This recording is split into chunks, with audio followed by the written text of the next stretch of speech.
Yeah, I mean, I've been comfortable on the grass over the years. It's an opportunity for sure, but I'm playing the toughest tournaments in the world as well. I don't know if we're playing, we wouldn't have got into Nottingham, me and Dave next week. Cuts top 170 or something for a 125 challenger. We're either going to be in there or potentially playing at Queens or Queens Qualies, where you're playing, top 20 players in the world straight away. So yeah, there's an opportunity. You could also, then we've got maybe potentially Eastbourne and then Wimbledon.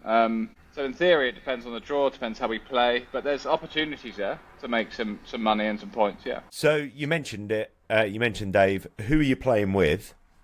David Stevenson, the guy I played Queens with last year, and I played a bit with. I want to say the previous year. I think it was my second 125 out in Taiwan. Yeah, good player. I think he's 110 at the moment, ranked. 6'6", plays very well, works very hard.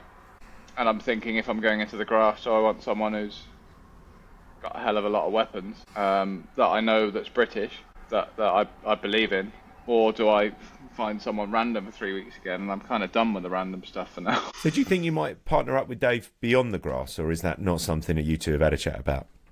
Well, I think he's playing with Cleve Harper most of the year.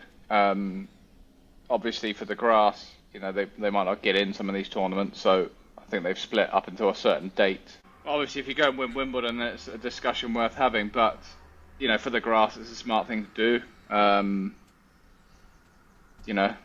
If we go and lose 2-2 every match, I can safely say that won't be happening. But yeah, what I've realised is nothing's impossible. The plan is to now play the grass and the 250 after Wimbledon. And, yeah. By then it's six weeks time, isn't it? You know where you're at. Okay, so if he's 110 in the world, that doesn't guarantee you entry into Wimbledon, does it? No, we'd need a wild card. But this is what I'm speaking to a couple of guys about. In the federation, I've said, do you want me to try and find someone? And he's like, the criteria is what it is this year, and I think you'll be okay. So we've entered a Wimbledon anyway, 185, which would have got us into the French for obvious reasons, and yeah, because US, I want to say, we would have got in the end.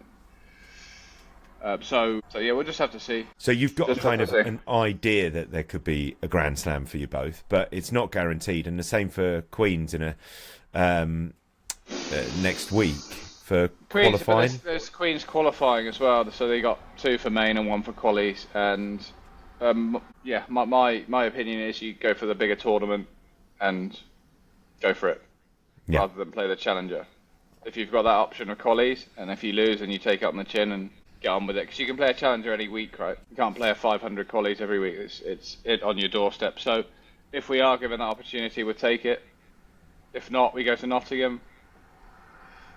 But we won't find out until Friday, I guess, something like that.